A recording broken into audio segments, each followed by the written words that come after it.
Hi guys, Katsumi here with a review of the LEGO Star Wars 2021 Imperial Shuttle Polybag, set number 30388.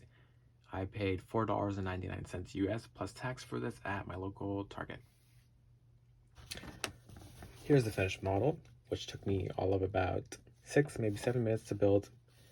A cute little fun quick build that I think displays nicely and is a good mini scale representation of this pretty iconic ship from Star Wars.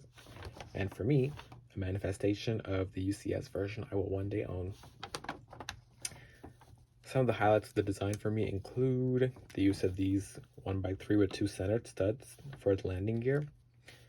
A 1x4 would be too long, a 1x2 would be too short, so pretty ingenious to use that. And the fact that there is landing gear makes the displayability look that much more polished. The existence of pieces like these 1x1 half-rounded bricks and these frying pan looking pieces for the turrets really help add a level of detail and curvature that was simply non-existent on the 2014 version of this polybag. The use of these grip pieces in the fin is accurate and appreciated. Oh, another piece that adds a nice level of detail is this 1x2 with this small lip or ridge. Maybe it has a technical name. I think it adds a perfect level of almost greeveling at this scale. Just that nice breaking up of these tiles here. The light blue transparent always look great against all that white on the Imperial shuttles, and even against the yellows on the yellow lights on the wings and fin.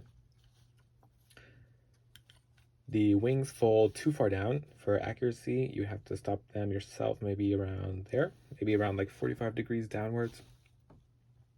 That looks pretty accurate to me. And something that's annoying about mine is that these two, this 1x8 and the wing piece, never want to be flush no matter how hard I push on all their connections. I don't know what happened. Maybe I got bad luck. Same with this side, kind of. This one's a little better, but they just like don't want to be flushed. So random. Just mentioning that. Now it doesn't really take away from the overall model. So pretty good, cute little model. I'm gonna give it 3 stars. Here's a look at the extra pieces that come with this set. 6 of them, including one of those frying pan looking pieces and that little 1x1 round with a small bar poking out. Oh, and something else I forgot to mention. Here is a mini Darth Vader from Darth Vader's castle. If you don't have this set and you want to get a sense of the scale, there you go. He's about half as tall and about half as wide too, or half as long. There you go, that's nice. Oh, here, let me open the wings for you.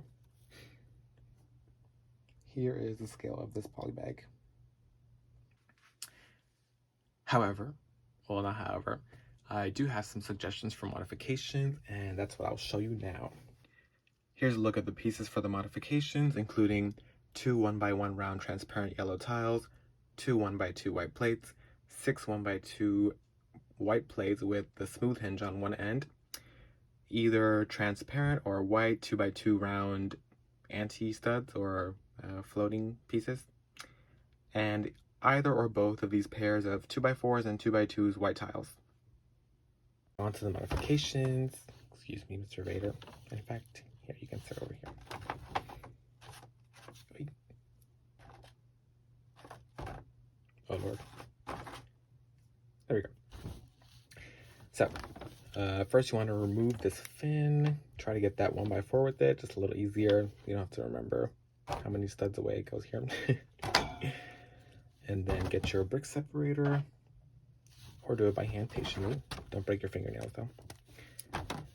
Remove all of these 1x2s with centered stud, as well as these 1x2s that I appreciated earlier. Go ahead and take off these 1x2 sloped grill pieces. You can go ahead and just remove the engine detailing. And then it's hard to get just these 2x2s to come off. Okay, I kind of did it there. If you're a little patient, you can get just those 2 off. Oh, I forgot to mention this first. You should do this first. Take off the wings. We'll modify those separately. Okay, but now you're at these great 1x2s with the smooth hinge on the end. I want to replace those for white, just because it's my style. I feel like I love to have the bricks, the form of the bricks, speak more than the colors. Does that make sense? So you can put those back on there. Go ahead and remove the cockpit too for ease. Take this little 1x2 regular tile off. And then get these, try to get, wait, that's hard.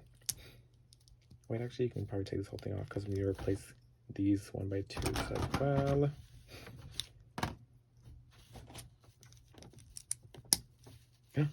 Oh, I didn't notice that. One of my pieces is a little broken. That's fine.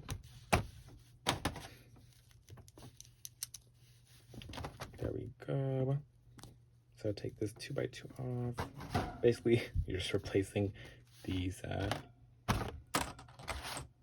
gray 1x2 with smooth hinges with white versions, if you have them. Wait. Oh, I didn't take that off again, actually. There we go. Last one.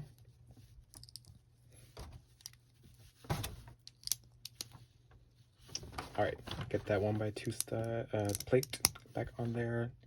You can go ahead and put the cockpit back on. I don't have any modifications for that. Go ahead and get the engine back on before placing the 1x2 tiles with the lip.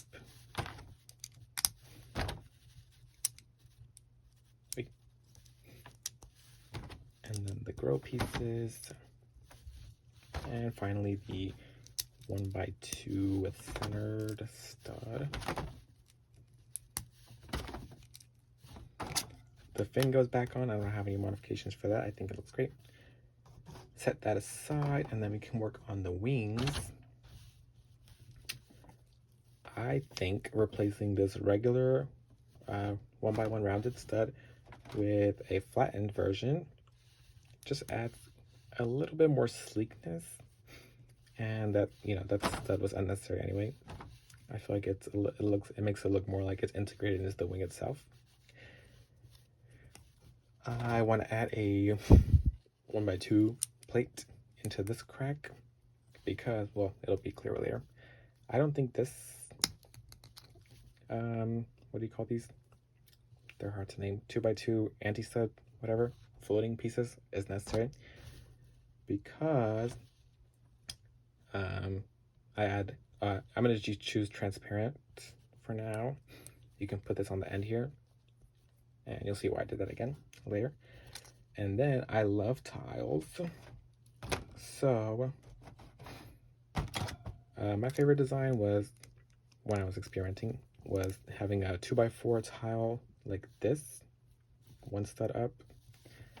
You can also do maybe just a 2x2 at the very corner, or both, but that looks like a lot. Yeah, it makes it pretty thick looking. Or even maybe the 2x2 at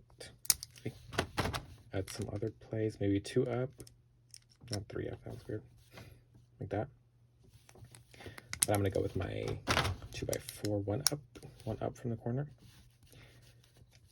And then my super ultimate hack, I'm pretty sure someone else has thought of this, but this wing is supposed to go on this side, but if you just flip it and put it on this side, now this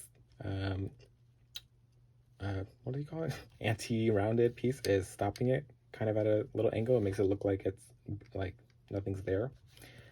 And then also I feel like even when it's open in flying mode, I feel like this doesn't look that bad, especially since you're not really staring at it like that. And you get a little bit more of this curved piece is able to, you know, do a little something more for the taperedness towards the bottom. So yeah, just repeat that on this side. Oops. Take off this light gray, add the 1x2 plate, add your transparent. Oh, you could have also done white for this one. I think that looks fine too. Let me show you. I only had one, so I'm going to go with transparent. That just looks the same too, and that just looks maybe a little bit better when it's in flying mode. But since I only have one, I don't want it to be asymmetrical, so I'll go with transparent. All right, and oh, I forgot to replace this stud. This yellow stud can become flattened as well.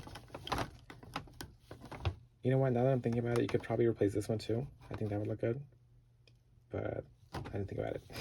So I'll just leave that one as a regular stud. Boom. What I like to do to get the cockpit is as accurate as I can is have it on a flat surface and then put it all the way down and then lift it up just a little bit. But boom, there you go. I think it looks fine in flying mode, even if the anti-studs are showing. And now you get even more of a tapered angled in, and the landed mode just looks, you know, now the display in the landed mode looks a little bit more polished off. But yeah, those are my modifications, and I think Darth Vader would approve. Hey. Thank you so much for watching. This is my first video, which is kind of crazy to think about, but I guess you can subscribe and stay tuned for more.